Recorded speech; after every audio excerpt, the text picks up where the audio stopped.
Bien, merci à vous.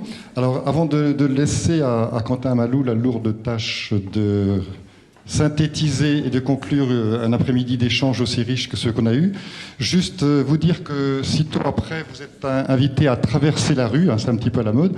De l'autre côté, vous avez donc la prison de Guingamp qui est ouverte et l'idée, c'est de vous présenter l'exposition Les Yeux ouverts. Alors, Les Yeux ouverts, c'est le produit des ateliers d'expression artistique et culturelle qui y ont été menés au cours de cette année scolaire, au nombre d'une quinzaine, et dans 15 établissements scolaires différents. Juste un petit mot, alors les chiffres, c'est toujours un peu embêtant, mais depuis 10 ans, effectivement, donc Gunzegal est installé à Guingamp. Depuis ces 10 années, c'est plus de 150 ateliers qui ont été menés dans les établissements scolaires, mais pas seulement, mais en grande majorité dans les établissements scolaires.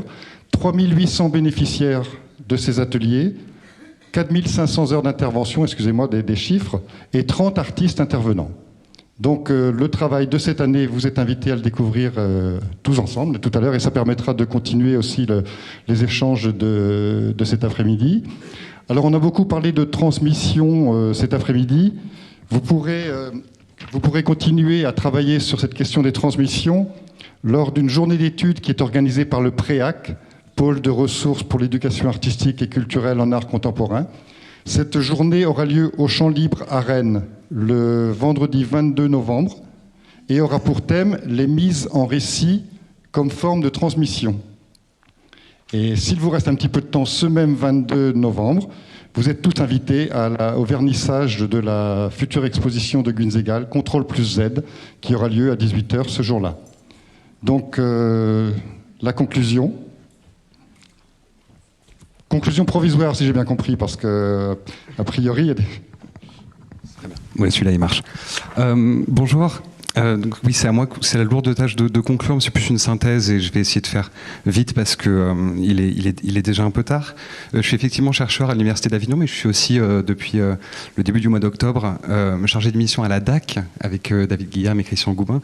Et vous entendrez peut-être parler de moi si vous entendez parler de quelque chose qui s'appelle Adage dans les mois qui viennent. Alors ça va être très dur en plus de faire une conclusion j'espère être à la hauteur de la journée qui a été très riche et en plus très cohérente dans sa construction et ses différentes interventions. Je trouve qu'on a eu beaucoup de triptyques aujourd'hui. On a eu la triptyque rencontre, connaissance, pratique qui est un peu centrale dans l'EAC. On a la triptyque fréquentation, pratique, compréhension qui a été citée par Monsieur Roussel. Le triptyque évidemment élève, enseignant, artiste auquel j'ajoute à ces derniers évidemment naturellement les structures culturelles. Et ce triptyque il trouve en son centre il trouve en son centre le niveau de l'expérience esthétique dont nous a parlé Alain Kerlan, une expérience esthétique en partage. Et aujourd'hui, il est surtout question d'une expérience esthétique à l'école, qu'il s'agit bien de lier au temps scolaire dans le sens d'un désenclavement de la part de l'école qui doit savoir porter grâce aux artistes, des possibilités d'expérience esthétique. C'est ce qu'Alain Kerlan appelle l'entrée du paradigme esthétique en éducation et qui marque au fond la reconnaissance d'une forme d'intelligence à part entière et qui intègre ainsi de fait la question de la diversité. Dire qu'on peut apprendre également par le sensible, c'est déjà une grande étape. Mais si on ajoute à cette idée d'apprentissage le fait, comme nous l'a montré Alain Kerlan, que la dimension esthétique est déjà présente en chacun de nous, dans ce cas-là, cet apprentissage n'est plus vraiment un apprentissage, en fait, mais la culture au sens fort d'une condition déjà présente en chacun de nous et, au fond, l'épanouissement d'une disposition. C'est, en mon sens, ce qui a été défendu lors de la première table ronde et qui a permis de replacer la question de l'éducation artistique et culturelle aussi dans un rapport diachronique du rapport à l'art, là où il s'agissait avant de laisser d'une certaine façon l'œuvre faire son travail et d'éblouir le spectateur qui a ensuite laissé sa place à ce qu'on pourrait appeler la médiation culturelle, qui était là d'une certaine façon pour expliquer entre guillemets l'œuvre. Ce qui est défendu ici, c'est surtout le projet pour les professionnels de la culture, autant que pour les professionnels de l'éducation, de créer les conditions optimales propres à l'émergence d'une expérience esthétique singulière qui enclenchera ensuite une estime esthétique du monde. Comme cela a été dit lors de cette toujours première table ronde, un projet d'école ne peut s'envisager que comme un projet de société. En ce sens, il doit d'une part être le plus inclusif possible et d'autre part se réfléchir sur le temps long. Inclusif car il s'agit bien entendu d'y faire intervenir des artistes, d'inclure ensuite dans ces possibilités d'expérience esthétique l'ensemble des cercles sociaux qui le peuvent, qu'il s'agisse des parents d'élèves ou du cercle amical. Mais qu'avant que cela soit même possible, il s'agit surtout d'inclure dans la préparation l'ensemble de ce qu'on pourrait appeler les parties prenantes au projet, afin d'une part que les images mutuelles de chacun aient l'occasion de se synchroniser, tout autant que les objectifs, et que chacun garde sa place avec ses expertises propres. C'est en mon sens également ce qui a été défendu lors de cette deuxième table ronde, et c'est d'autant plus intéressant de se rendre compte que cette rencontre entre les différentes parties prenantes, pour mettre au point un projet d'EAC, contient déjà en elle-même des objectifs similaires au projet EAC en lui-même. C'est-à-dire que la question de la marge, ou la question du pas de côté, comme ça a été dit, car un projet permet aux élèves et aux enseignants de faire des pas de côté, tout autant qu'il permet à chaque partie prenante de faire justement ces pas de côté. Il a été également pointé l'importance fondamentale d'intégrer l'EAC dans le projet d'établissement, de façon à ce que tout le corps enseignant puisse en avoir connaissance et s'en saisir. L'école a un rôle à jouer sur le territoire et peut-être que dans ce cas-là, l'art peut avoir le rôle de médiateur entre l'école et le territoire, notamment dans la manière dont l'EAC se doit nécessairement, pour qu'elle soit porteuse de sens, qu'elle s'inscrive au cœur du récit d'un territoire et qui peut se raconter grâce à elle.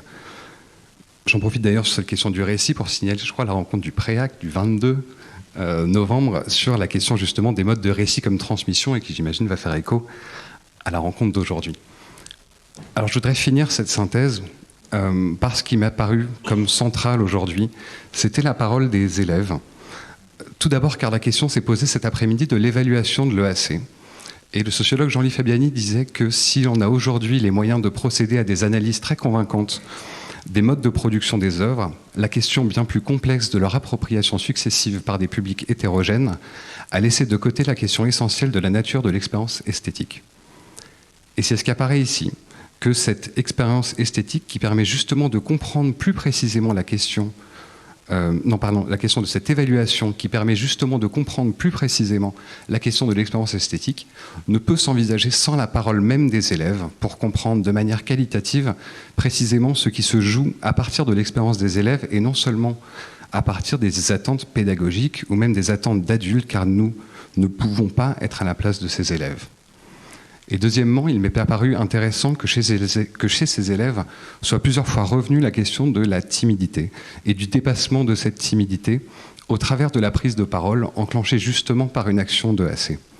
On retrouve ici l'idée qu'une estime esthétique du monde conduit à une estime de soi et l'émergence d'un ensemble de prises de parole singulières portées par l'intime d'une expérience esthétique partagée porte en elle-même l'idée du projet politique et démocratique. C'est-à-dire que la prise de parole, dans son sens le plus anthropologique et physique, caractérise bien la préhension qui a lieu dans ces moments-là. C'est bien ce qui est dit aussi dans la timidité dont nous parlent ces élèves qui n'ont au fond pas l'air timides du tout. Mais peut-être justement la preuve est-elle là. Il s'agit bien lors d'une prise de parole de se saisir de quelque chose, comme on se saisit de soi, ou comme au fond on peut se ressaisir. 100% de EAC, c'est bien l'assurance d'une démocratie complète où 100% des prises de parole sont possibles et considérées. Et je vais enfin conclure sur ce qu'a dit un élève et qui m'a frappé cet après-midi. C'est celui qui a toujours voulu être acteur et qui a dit cet après-midi, avant c'était un rêve, maintenant c'est un objectif. Et c'est peut-être ça aussi l'enjeu de l'éducation artistique et culturelle.